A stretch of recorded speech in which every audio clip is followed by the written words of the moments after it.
Okay. Hello, everyone. Welcome to another episode of It Might Be You. And today I have Isabella Havers, and she is an intuition coach for women who are career oriented that want to level up in their careers. So I'm going to let her introduce herself and then we'll get started right into the good stuff. Yay. Hello, everybody. So good to be here with you today, Leah. So happy. And yeah, as you already said, I'm Isabel. I'm from Munich in Germany, and I work as an intuition coach for women that kind of feel lost and maybe even burn out in the hustle of the corporate world.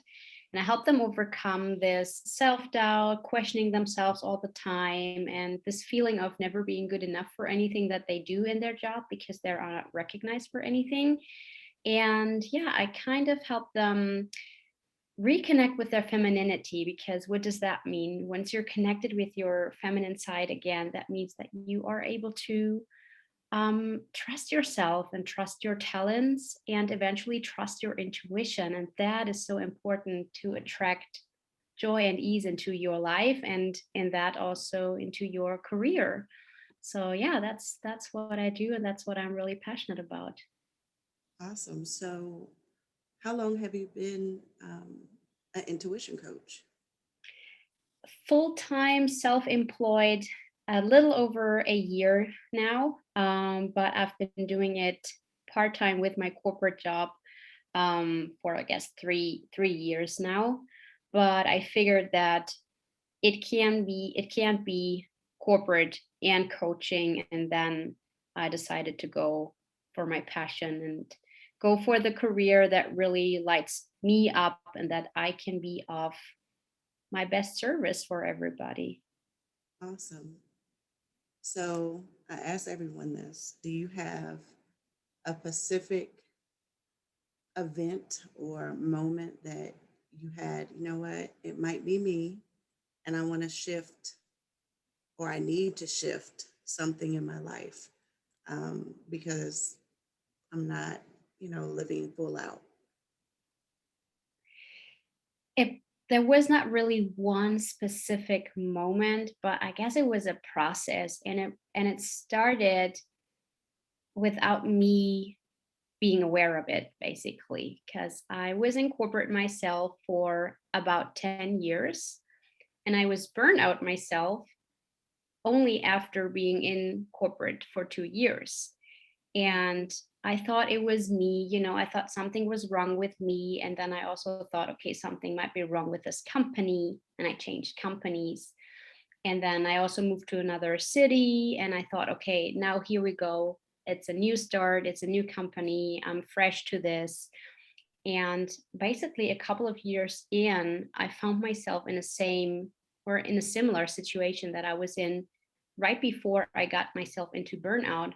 And that's actually what got me thinking, well, maybe this is not for me. Maybe it is about me. It's not that something is wrong with me, but there is something that I need to change around me and in my life, because obviously the way that I pursue, or the way that I have been pursuing so far, led me to being burned out and led me to being unhappy, even though it always seemed like I had it all. I had a great career. I had money that I could spend on nice things. I could go on nice vacations and all that. But obviously, I wasn't really happy from within. So there were a lot of things around me that seemed to make me happy, but that actually didn't. Yeah. So for like some of the women that might be listening and don't really know how to pinpoint that feeling of burnout, what hmm were some of the signs for you that you were burnt out? Yeah, it's a tough way to become aware of the signs, first of all. And I wasn't aware of any of the signs. I mean, I knew that I was tired a lot, and I knew that my job was exhausting, and I knew that I was working way too many hours in a week, but to call it a burnout uh, would have never crossed my mind actually. And but now looking back, there were so many signs. I mean, as I said, I was exhausted, I was tired, I had a lot of pain in my body. I had a lot of headaches. I had a lot of neck and back pain. And yeah, people tell you, okay, if you're working in an office, if you're sitting all day long at your desk, that's obviously what's going to happen. You're going to have a back that hurts, but actually I worked out a lot. So I kept my body healthy in a way, but still I had this pain all over my body. And in particular, it was the headaches for me. And I thought that was because I was sitting in front of a computer all day long. But yeah, obviously that headache would never really go away, even if I went on a vacation. So I was like, maybe there's some other reason why I'm in pain all the time. And that could actually manifest for you listening, that could manifest itself in another way. You could have a knee pain, or your legs might hurt a lot, or a lot of people have digestive issues, um, sleep struggles. I couldn't sleep well. I didn't sleep well. So that's why my body couldn't really recover from everything I did to it. So yeah, I guess sleep and headaches, and for some people, it's even digestive problems and all of that. And see, when you're telling me this, I'm like having flashbacks to when I worked in the corporate setting, and it manifested itself as hives. Like I Hmm. used to joke, I'm allergic to work. And I Yeah. had no choice. I actually had to go on allergy medications Yeah. because I would break out in hives. But I would not have put those two things together and thought, maybe I need to make a switch and change. I'm burnt out. I did Hmm. know that I hated going to work, but I blamed it on several other outside factors, Yeah. not that it was something internal going on. But yeah, now that you say that, those signs was, the man, it manifested itself in me with the allergies, not being able to sleep, and then I felt guilty for feeling that way, Hmm. um, as well, and not wanting to be there and show up and be a team player. Yeah. Um, so yeah, it now that you say that, it's like a light bulb just went off. That Yeah, that that's happens, I guess, to so many out there that they don't make the connection between the body signs that they see. So you said you had hives, and maybe your body can even develop food allergies. All of a sudden, you're not able to eat gluten anymore, or fish anymore, or whatever it is. It's basically just, let's put it that way, your body telling you, hey, I'm not okay. Hey, please pay attention to me. Hey, I'm giving you a lot of signs. You have to listen to me. I need help. I need your support. I need your attention. You got to stop whatever you are doing there. You're overworked.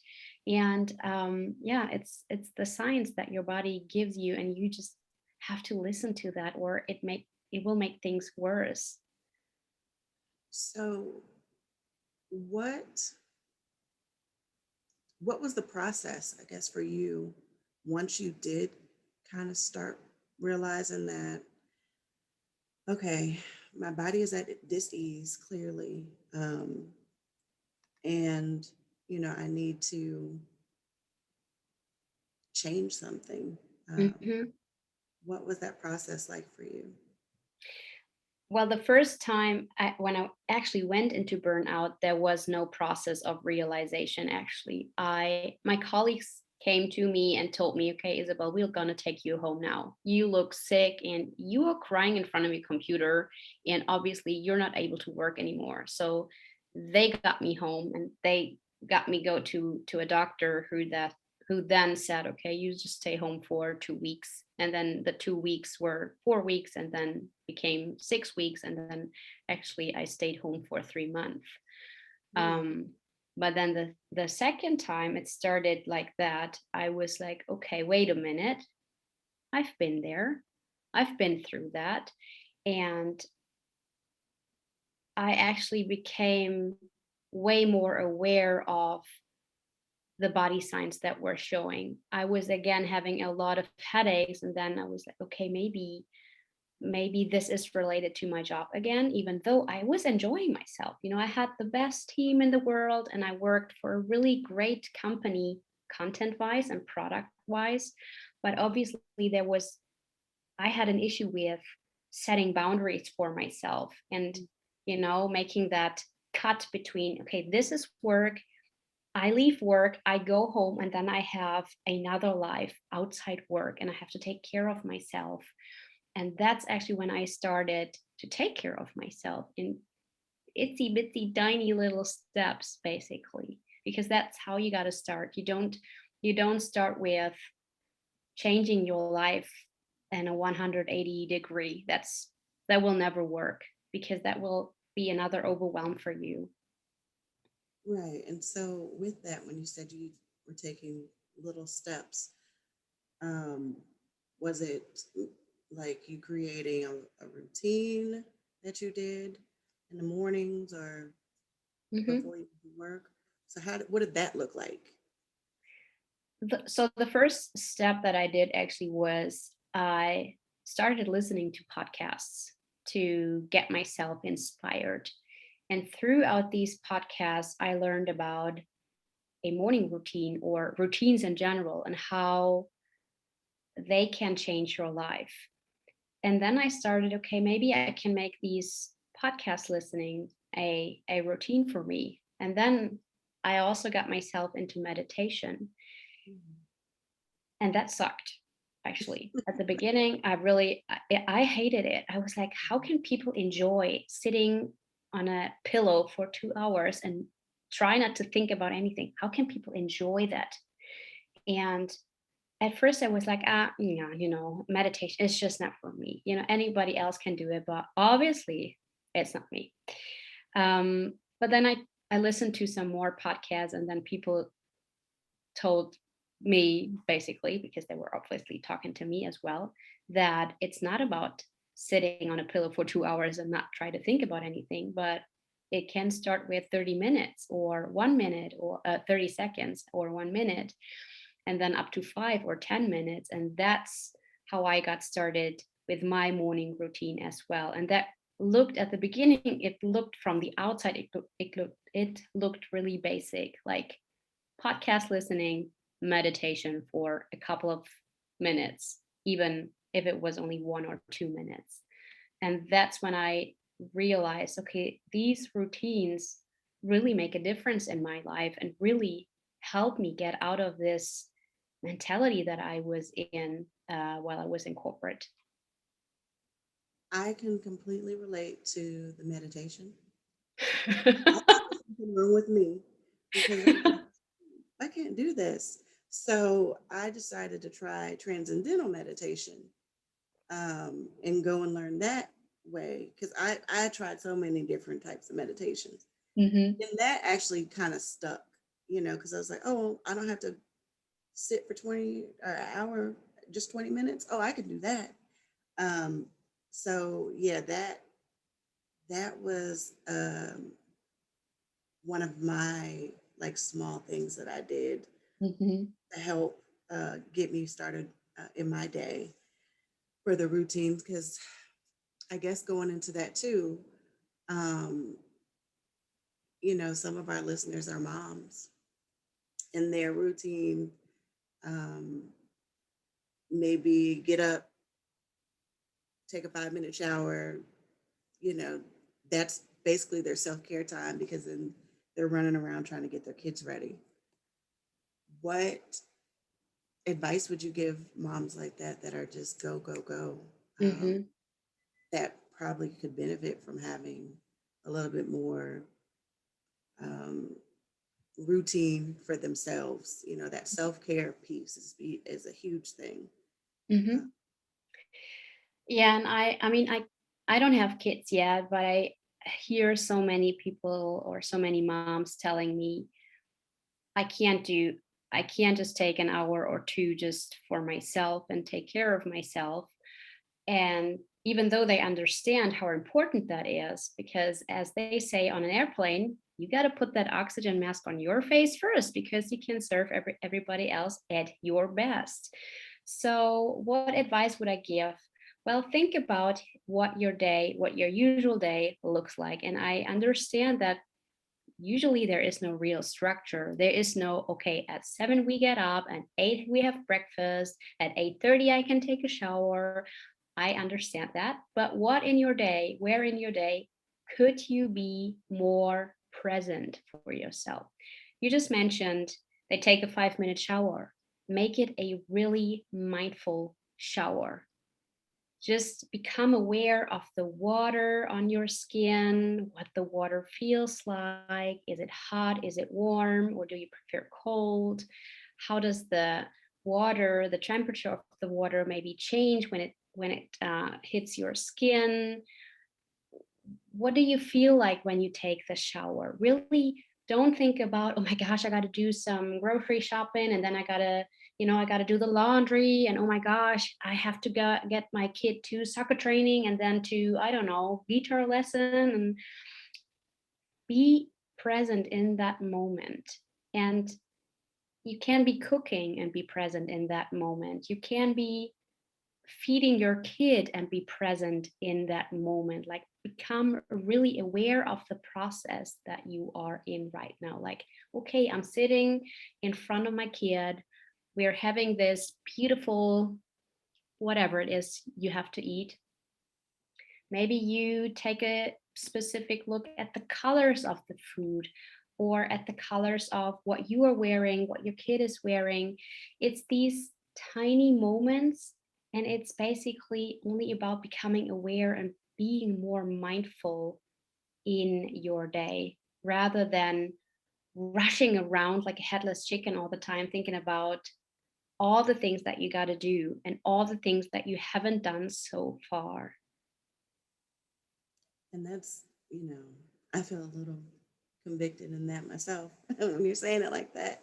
Um, because I do tend to in the mornings, my routine is a little different. I do have to focus on um, helping my guys that I help, um, that I care for, get going because they move a lot slower than most people.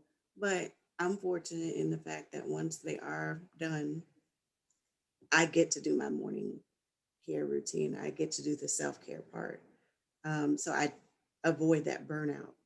Mhm. But I kind of want to go back to something that you said about loving your job. For women that have that feeling that they love what they do, um, but as they're listening to this, they're starting to realize, oh, wait, I kind of relate to this, to those signs. Um, what would you do? I guess, when you start feeling conflicted, like with myself when I was working in the corporate, um, knowing that I wanted to have that change, but loving what I did. Mhm. Um, I don't know. It's just, that's kind of a hard place to Mhm. navigate. Mhm. So, what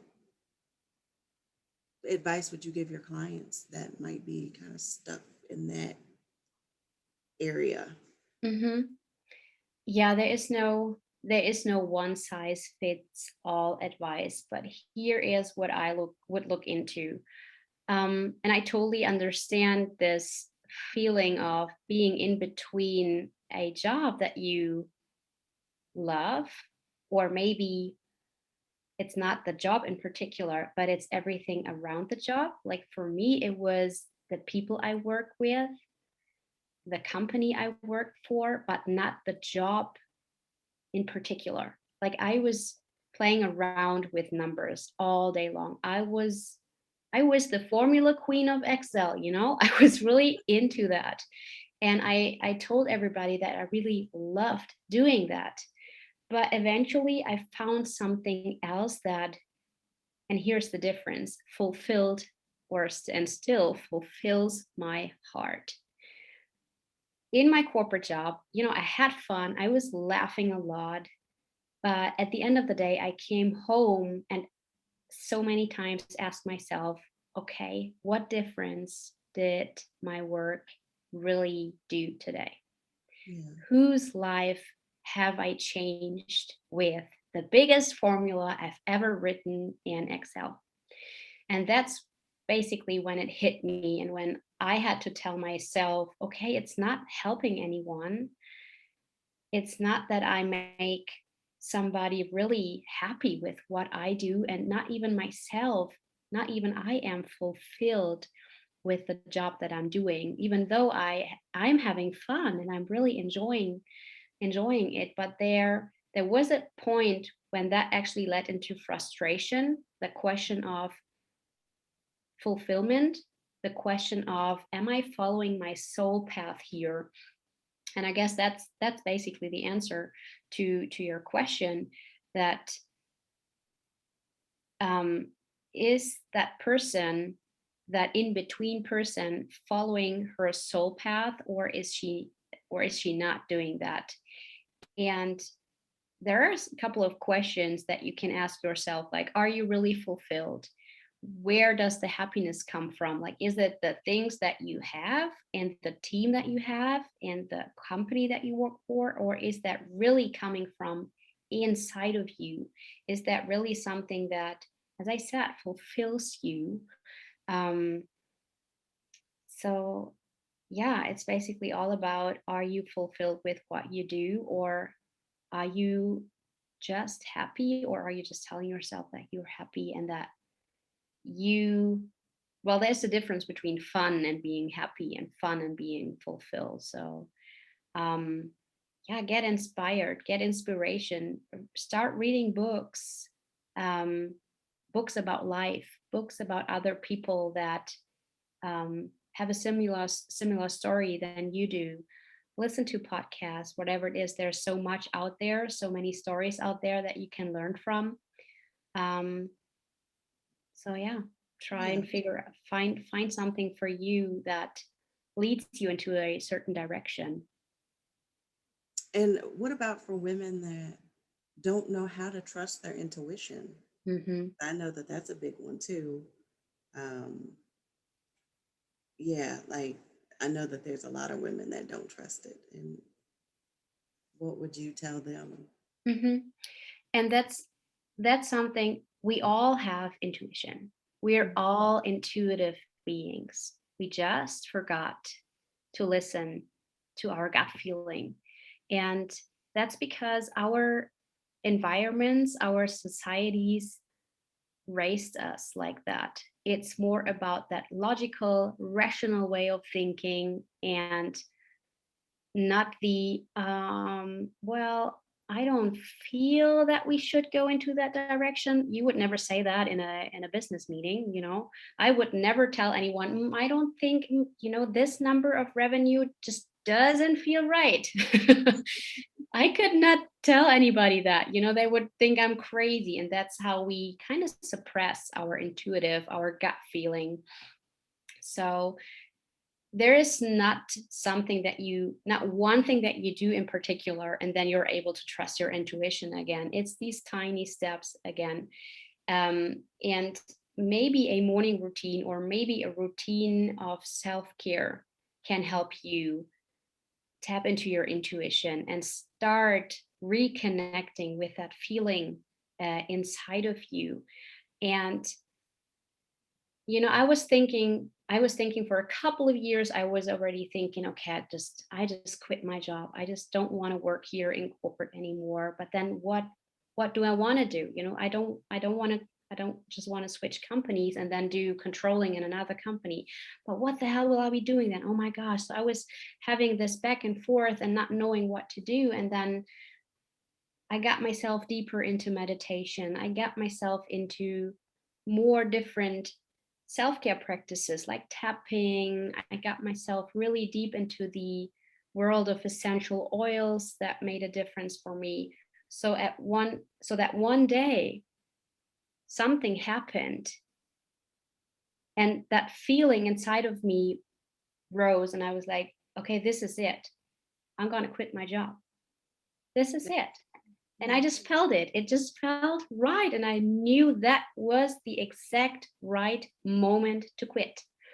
And that's how, when I knew, okay, I thought about that for 2 years now, but now is the moment to do that. I just felt it. You can't really explain it. There is no rational behind it. There is no logic behind it. It's a feeling that you have inside of you. yeah, and that's important when you get in tune with you. A lot of us are not in tune with ourselves because we let outside noise um, Mhm. become the background, in our lives. And for me in particular, I've noticed over the last year, especially with COVID happening and the world kind of shutting down, um, that not having as much of a social life Mhm. and stuff like that, I've gotten so much more in tune with myself. And I Mhm. never really considered myself not being in tune, but I wasn't. I wasn't following my intuition about certain things as much as I do now because Mhm. I became aware that um, you know what, I need to take time to care a little bit more for me Yeah. uh, because with what I do now, um, taking care of two people that are differently abled, their needs come before me, and then I'm still responsible for being a wife. Yeah. And so I put his needs before me. And then I have everybody else that it's just like sometimes I just feel I'm being pulled back and forth. And Yeah. I know that a lot of women feel that way. Yeah. And you feel like at the end of the day, you don't have time for you. Um, so I really like the idea of a routine, of finding a Mhm. routine. It doesn't have to be an hour or 2 hours long. It does not No, need it doesn't. so. Yeah, and so many people, well, I tell a lot, or I talk a lot about a morning routine because this works great for me. Yeah, But it might well be that you for yourself set up a routine at night. If that helps you, winding down and letting go of everything that happened throughout your day, if that helps you sleep better and you wake up more relaxed and more recovered, that's amazing. Then do your evening routine. You don't have to do a morning routine. Or, there was a time in my life that I got up at 5 a.m. I don't know how I did that, but obviously I could do that.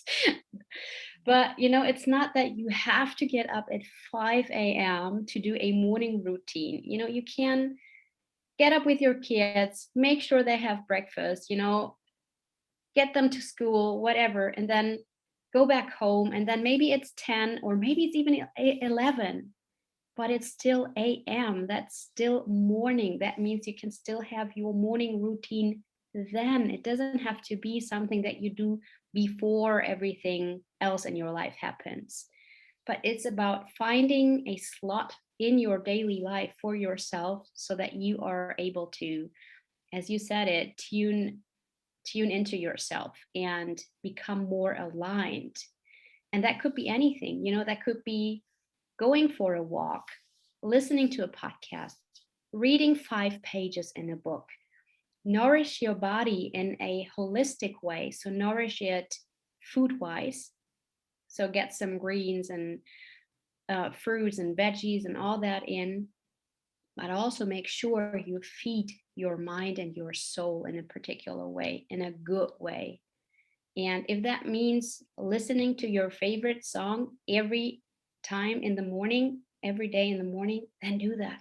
Listen to your favorite song and tune into it and sing along with it as loud as you can. And if you do that in the car, do it in the car. Just don't care about everybody else watching you sitting in the car. It doesn't matter. It's for you, it's for your energy. It will make you feel different. It's like dancing around in your house to your favorite song, or sing along, as I said. Yeah. And see, I think for me, if I look back and I was listening to this years ago in a different version of myself, I would have been like, oh, well, I didn't know I could just do something that simple, Yeah. you know, to get in tune with my intuition, to start Hmm. those little simple, quick things that bring joy. Um, I would have thought that I needed to go and take a hour long bath and then go meditate for an hour and do all the things. But yeah, it makes so much sense. Just pick something that'll bring you joy, whether it's 5 minutes or 15 minutes. Hmm. Yeah, and it's so important that this is not something that it's not another item on your to-do list. It Mhm. should be, as you said, it should be fun, it should bring you joy. And when I worked in corporate, I had a little sticky note on my screen that said breathe, because throughout the day I got really busy and I got stressed out because I had so much to do and I forgot to breathe properly, but I wouldn't really notice. So looking at that sticky note telling me to breathe was like, oh yeah, Mhm. let's just breathe for 10 seconds. And my boss, she was sitting right next to me, and I said, okay, we just gotta take a deep breath here now, and then we can continue working. So it could be really simple things, or maybe you just take 10 seconds and look out of the window. And if you have a window, obviously, but or you look around, the room that you're in, and really become aware of what's going on in that room. How are the colors? Maybe you become even aware of the smell in the room, all of these things, just to become a little more present in the moment that you're in. And I kind of want to touch on the essential oils that you said that you got really Hmm. into to that. What was the attraction, I guess, for you with those oils? I don't really know much about that. Hmm. I know a lot of people use that in their practice. Um, and well, my husband really likes those. He has this diffuser. Diffuser. Yeah. Um, and he bought it. He said he bought it for me. Yeah. He uses it more than I do. But yeah, what I know that they have certain ones for calm and Hmm. for, so what was that attraction or what made you start that Hmm. practice? Actually, I got into essential oils because of my headaches. And to tell you a little bit more about my health background, I have a liver issue that I struggle with, and the doctors don't really know what it is. The result of it is that I am not able, or I'm not supposed to take any drugs. Mhm. So whenever I have a headache, or I had back then, I had some really severe headaches, and that would knock me out for a whole day. And I was so fed up with that, because the only way for me to get rid of the pain was to take a pill. And because I couldn't, or because I wasn't allowed to take a pill, I just suffered one day long, until a friend of mine, she introduced me to peppermint oil, and that really made a big difference for me. So I got started on the oils because I felt they had a huge physical benefit. They could help me with my headache, as I said. They can also help you with digestive issues. But actually, what's for me really amazing when it comes to essential oils is that they have an emotional and a mental benefit. So whenever you have struggles with, let's say, feeling not good enough, with self-doubt, with um, not feeling loved, or whatever it is that you struggle with on an emotional level, that is something that that you can use essential oils for as well. And that is why I use them um, most of the time. So this is just, for me, this is just amazing for me what they can do, and they are all natural. So I don't have to worry about using them or not using them. I just use them, and I know that they make a big difference in my life. Awesome. And then I know you also talked about tapping. Yeah, I am a huge fan of tapping. And I know that that can help in so many different areas of your life: yeah, pain, emotional um, struggles you may deal with, money. yeah, How do you incorporate that, I guess, into your um, routine? Because I know yeah. there are some people that rely on tapping daily, 2 to 3 times Hmm. a day. So is that something that you do? Yeah. I use, if I don't meditate, I do tapping, or sometimes I do both. But for me, it's, um, the fun in my routine starts when I am not strictly doing something every day, but when I can play a little round, because otherwise I get bored really easily. And then it feels like I have to do it. And that the moment it starts like, oh my God, I have to do this now to feel better, that's when I don't want to do that anymore. So I play a little around, and I actually have an app that I use for tapping, because I just only started with tapping a couple of months ago, and I discovered it through a friend of mine, and she said, "Okay, that's really amazing when you tap onto specific body parts, and then you tell yourself all these affirmations.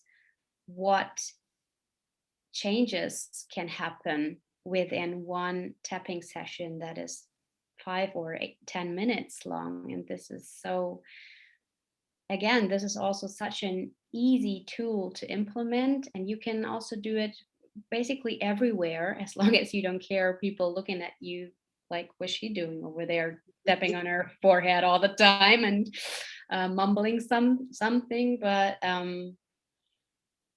yeah, I guess it for me, it's the variation that I have in my routine between meditation, tapping, and everything that I feel good afterwards. Well, and I guess I should elaborate a little bit. So, for those of you that don't know what tapping is, it's emotional freedom technique, and you tap on certain meridian points in your body. But it is, I'm like you. When I first learned about tapping, I thought this is woo woo.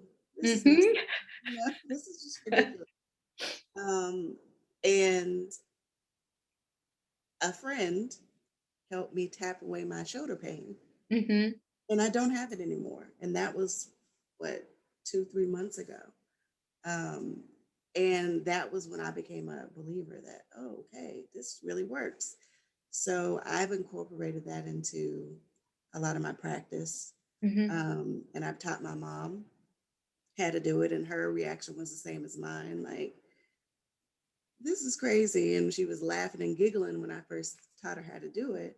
But Hmm. she uses it for anxiety when Yeah. she's riding in the car with my dad. So she's stepping all the time, which Yeah, is she is. And he looked at her one day. He was like, "What are you doing? Why are you talking to yourself?" And she's like, "I'm not. never I'm mind me. not." So she uses it for that. Now she's also started to incorporate it into when she has headaches. Yeah. Um, and so, it's become a big part of what I do daily. Hmm. Um, and just you're right, the affirmations alone are amazing because you get a chance to really work on your I ams.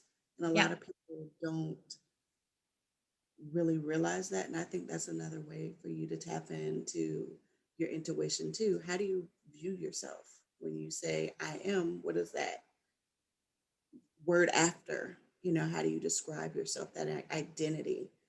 Um, that for me was a big thing, um, Hmm. because I realized when I was saying I am, sometimes it was not the most positive word. I was not um, using language that was promoting, I guess, me to be the best version of me. Mm-hmm. So, tapping has helped me to be more positive and kind of speak life into myself, Yeah. um, which is huge.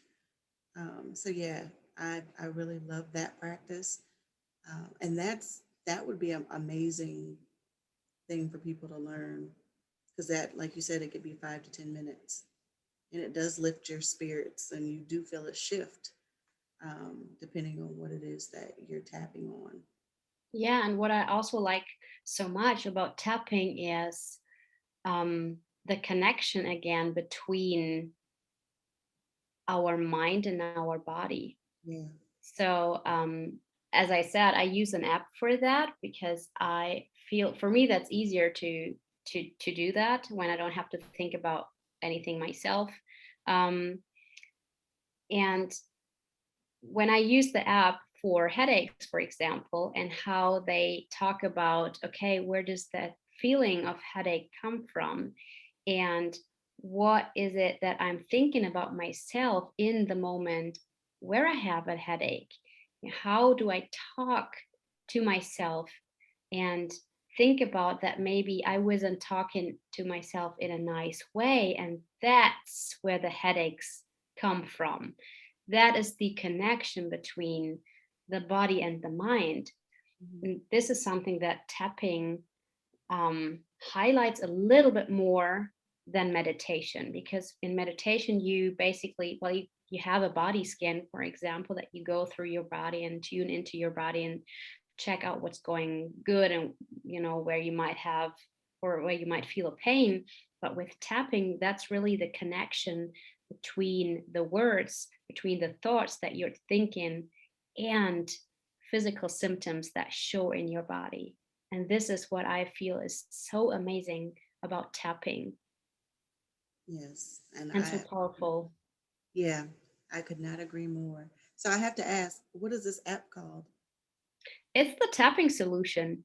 The tapping solution. Okay. And it's really great. It's by a couple, Jessica and Nick Ortner.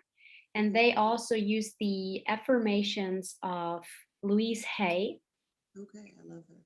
And she also wrote a book. So Louise Hay, she also, I guess she wrote a couple of books, but she wrote one where you can basically look up a body part, and she explains what this body part is about. For example, um, if you like have a back pain, what that could mean that you are, or shoulder pain, that you are carrying a lot in your life that you don't have to carry around anymore, or you're putting a lot of weight on your shoulders because you are taking on a lot of responsibilities, not only for yourself but for so many other people out there as well. And that could again then manifest itself in a shoulder pain or a back pain or a neck pain, whatever it is. And that is something that I also find so fascinating, how specific actions in your life actually manifest themselves in your body, and that your body at one point in time will talk to you and let you know that is too much and that you've taken on too much for yourself. Yes, because I know, like I said, looking back, my body has shown me several different occasions that you're doing too much. You need to slow down. Yeah. Um, or, with the different aches and pains that I've noticed that have come up. For me, another way that kind of the dis-ease that I was feeling when I was working, and not being my own boss, I had menstrual, um, irregular, I can't say it. Don't ask me to say it. I had some menstrual issues that caused me to have surgeries and stuff like that. And I was Mhm. like, you know, what in the world? I don't want to have to do this. But once I realized that I kind of eliminated certain things out of my life, those ailments and that dis-ease, you know, rectified itself. but I wasn't in tune enough to realize that that's what it was. Hmm. Yeah, and So, I think you're mentioning a really important point there when it comes to menstrual issues, because I feel like so many women out there have these. They have a lot of, they're in so much pain when they are in their period. And that's actually one of the biggest indicators that your body can show you that you are not aligned with yes, yourself, that you have way too much stress in your life, and that you have to look um, deeper into your body and into your mind and into your soul as well, because people or women think that this is a painful week in your month. That's not true. It's not supposed to be hurtful. It's not supposed to make you lay in bed for a couple of days. No, it's not. um, it's the most feminine part of the cycle, basically, and that should be something that you, I mean, I'm not looking forward to it, let's put it that way, but it's something that we accept and that we surrender to, not in a way of giving up to, oh my gosh, I'm bleeding again. Okay, just, but more of, this is a part of me. This, I get to experience that. And when we look at it like that, we also should look at it with um way, or we also should make sure that it's not a painful process that we go through. yes. And that's, I know for me, it's just annoying more than anything. But at the same time, there was a point in my life um, where I didn't have a period at all. Mhm. And I knew that that was a sign that was not good.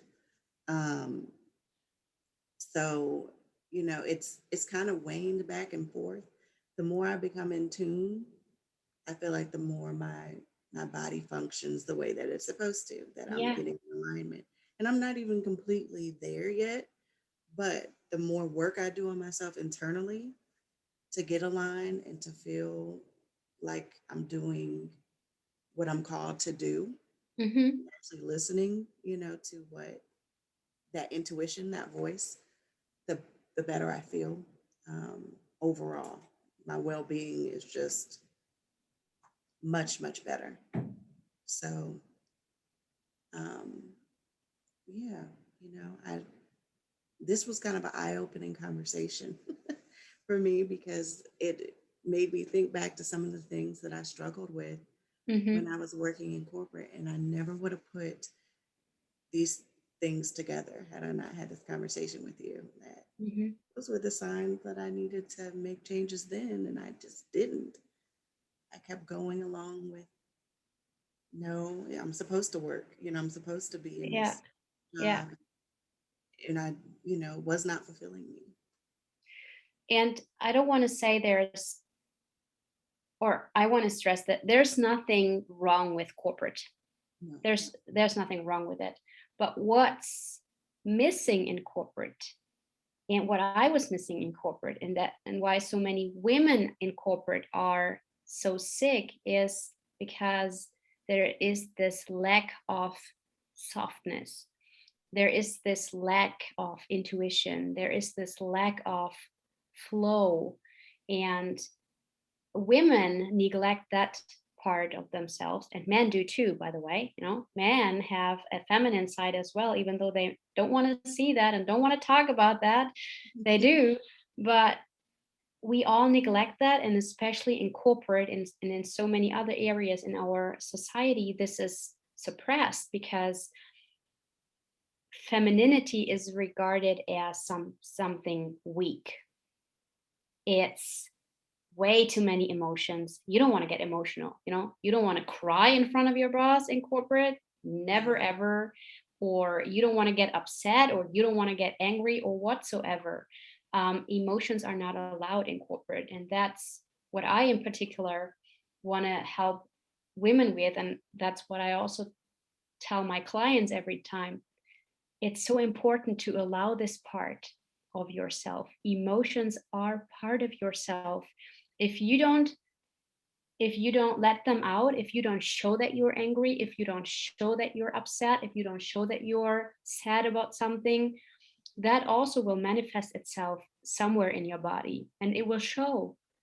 Some body part will probably get sick and then your whole body might get sick of it. Mhm. So it's really important that we get more softness into corporate. We allow ourselves to live more intuitively, even though numbers and figures and all of that are so not intuitively, but somehow there needs to be a way.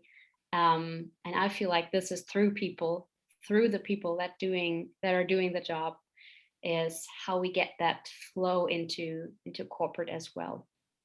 Yeah, and just find a balance because Yeah, that's a hard thing to do. And it's hard. I worked in the prison system. And so, they expected you to be hard. Yeah. So there was no room to be feminine at all. I mean, you can try, but you, as a woman working in that industry in that field, you wanted to suppress your femininity as much as possible Mm-hmm. because you didn't want it to be targeted. You Mm-hmm. didn't want to be targeted from the um, population that you were in charge of and the males that you worked with. So yeah, I, now just looking back at this, I'm like, no wonder I was so at dis-ease. I had to Mm-hmm. lock away a part of me that was essential, and I Yeah. did that for years, years. So yeah, that's huge. Yeah. And it's also okay to, I mean, we, as you said, it's about the balance. So we as women also need that masculine part inside of us because it's important to hustle and to push through every now and then, but not all of the time. Yeah, Take a break, relax, breathe, meditate, tap, whatever it is that calms you down. But if you don't have that balance in your life, then you will eventually become sick because you are not aligned. yeah, and then that is, yeah, it's just kind of eye opening. Even though I'm far removed, I haven't worked in that arena or for anybody for the last 6 years. It's still like that's what was going on with you. That's what it Hmm. was. So yeah, this has been such an eye-opening conversation, and I just thank you for coming on and sharing um, how we can start getting back into tune with ourselves. Hmm. It's important, and women, need to know that they're allowed to take the time out to get in tune and to get in alignment. Because I feel like a lot of the times it's easy to dismiss our feelings or to put Hmm. ourselves on the back burner because Yeah. of everything else that we have to do. So I just thank you for coming and just sharing your expertise with us. Thanks for having me. I really enjoyed our little conversation. I enjoyed it too. So, is there any social media that you'd like to share, or how can my listeners get in contact with you if they want to Hmm. learn further? I am on Instagram. You can find me by my name. I guess you will put it somewhere in a link, right? Yes, Because yes. my name is pretty complicated. Complicated. It's German, so. And yeah, I would also be on LinkedIn, but Instagram is actually my preferred um, social media platform. Okay, great. Well, once again, thank you for Thank coming you. and sharing your story. And with that, guys, I will talk to you on the next one. Thanks.